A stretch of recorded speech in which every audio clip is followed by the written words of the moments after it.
¿Qué es la historia de la humanidad? Es un registro de los ganadores del poder y de los objetivos de la evolución, de la revolución agrícola y demás. Además, la mayoría de estos registros son como mínimo vagos. Estoy familiarizado con estos conceptos, pero ¿qué ocurre cuando las cosas no son tan sencillas? Y si las historias de los antepasados, esos cuentos de dioses, ángeles, gigantes y catástrofes, son literalmente lo que parecen a primera vista? Tras una inspección más detallada, puede aparecer una historia alternativa de la especie humana que revele un conocimiento capaz de reemplazar al convencional. Esta historia alternativa, censurada por la mayor parte y más allá de la comprensión humana, ha sido hasta ahora olvidada o ignorada. A principios de 1946, en la región que hoy se conoce como Cisjordania, se sabe que un grupo de jóvenes beduinos custodiaba ovejas y cabras cerca del antiguo asentamiento de Qumran.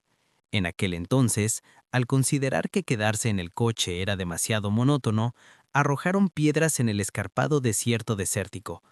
Una de esas piedras fue arrojada a la oscura extensión de una cueva. Un adolescente se sorprendió al escuchar un fuerte ruido ensordecedor proveniente del interior.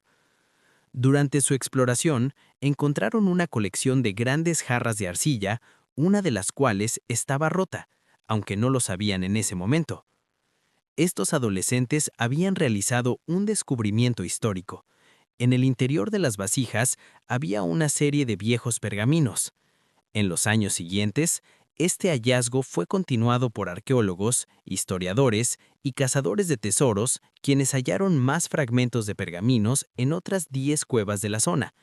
Su composición comprende aproximadamente entre 800 y 900 manuscritos, conocidos colectivamente como los rollos del Mar Muerto.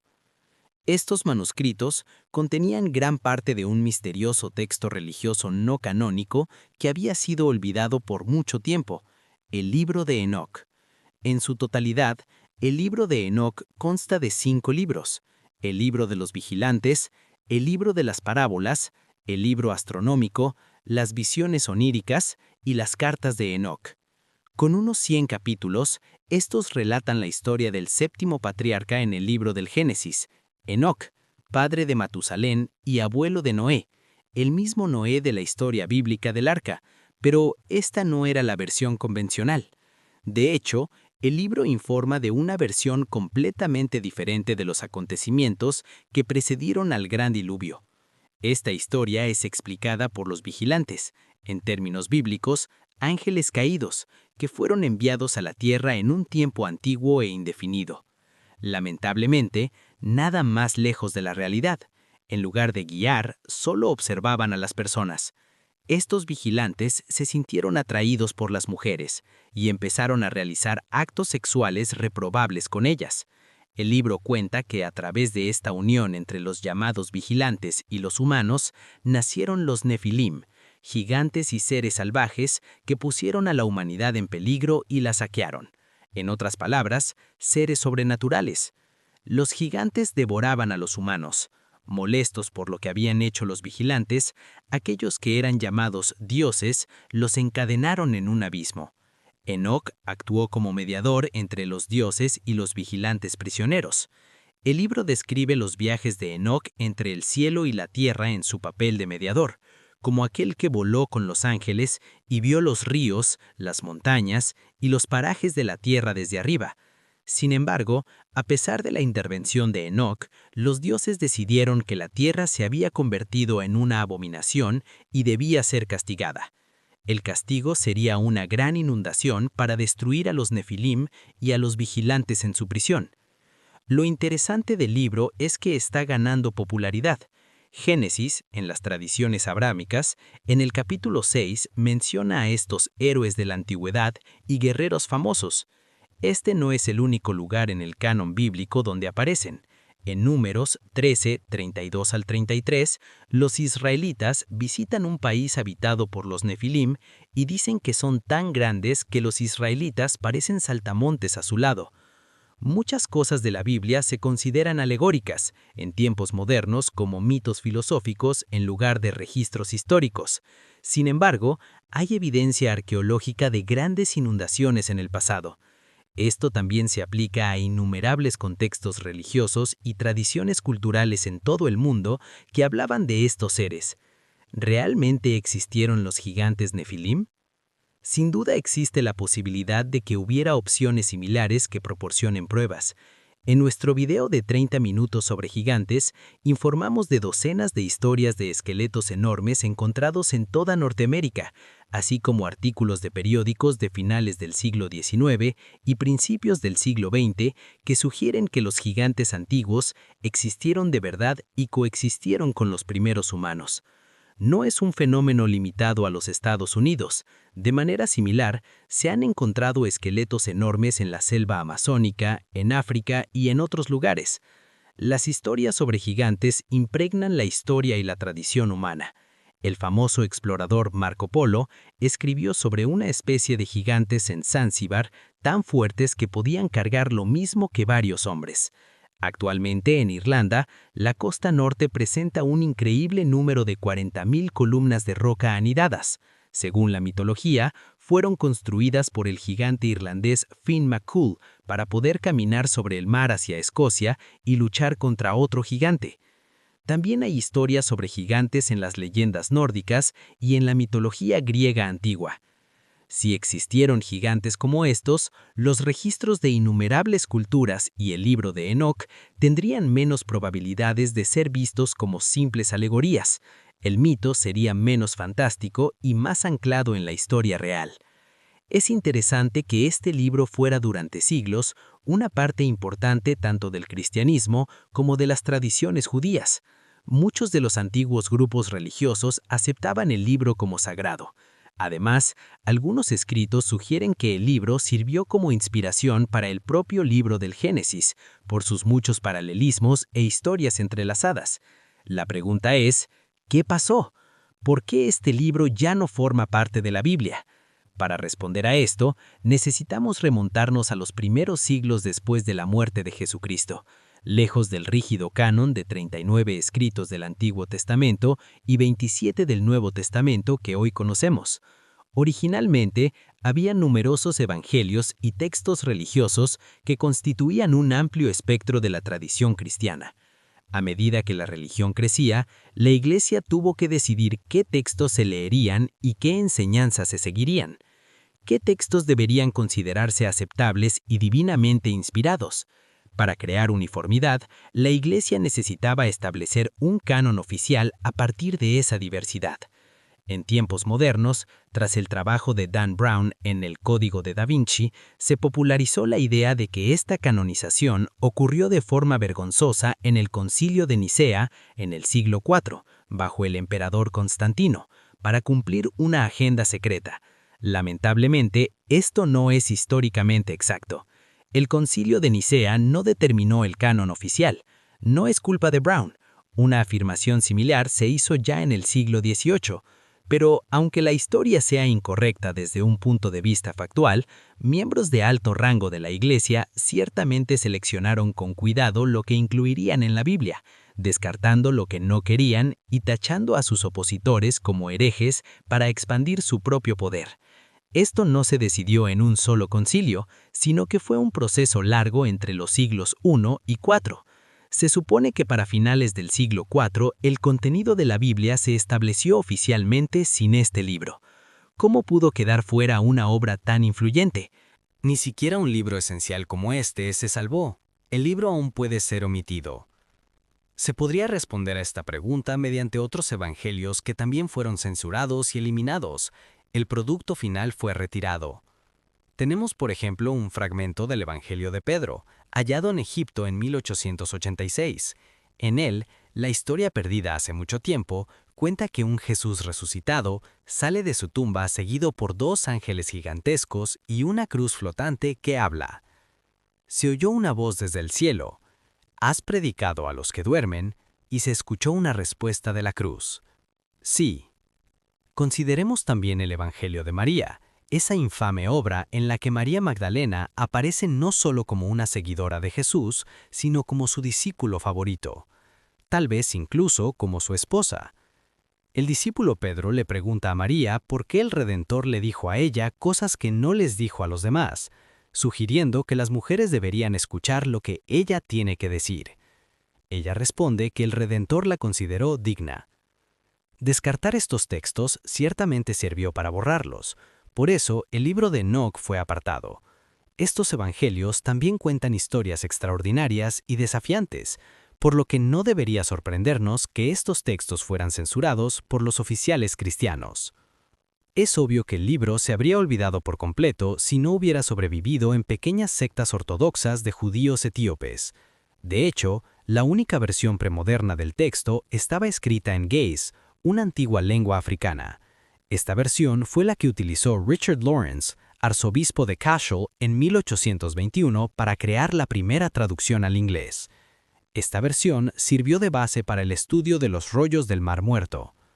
Aunque el libro fue apartado del canon cristiano establecido y retirado de todos los rincones de la tradición teológica, la Biblia aún contiene numerosos indicios de su existencia. Hay referencias a los Nefilim en el Génesis y en Números. El Génesis también contiene una descripción detallada del origen de Enoc. En el libro de los Hebreos se describe que Dios se lo llevó, una alusión a que fue llevado al cielo en un carro de fuego antes del diluvio. Mientras tanto, la epístola de Judas contiene un párrafo entero tomado literalmente de Enoc, lo que sugiere que el libro sirvió de inspiración para los textos bíblicos canónicos. También podría estar en 1 Corintios 11:5-6, las instrucciones de San Pablo sobre que las mujeres deben cubrirse la cabeza en la iglesia parecen ser una referencia directa al hecho de que los vigilantes del libro se sentían atraídos por las mujeres con el cabello largo y suelto. Esta práctica se mantiene en el catolicismo y en el Islam hasta hoy. A pesar de estar censurado, el libro nunca desapareció realmente. Hay algo más profundo detrás de sus increíbles historias, algo que va más allá de si forma parte del cristianismo oficial. Enoc es el séptimo patriarca en la Biblia. En la tradición babilónica, el séptimo rey antidiluviano, Enmeduranki, parece reflejarlo.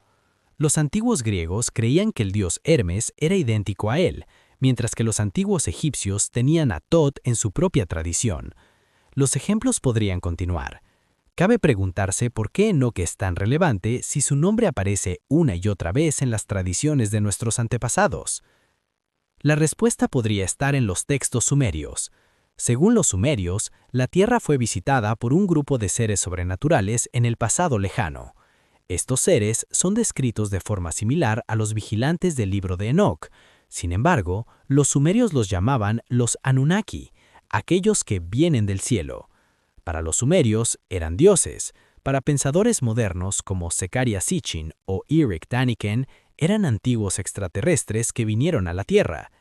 Curiosamente, los textos sumerios cuentan cómo los Anunnaki comenzaron a cruzarse con humanos, creando una especie nueva.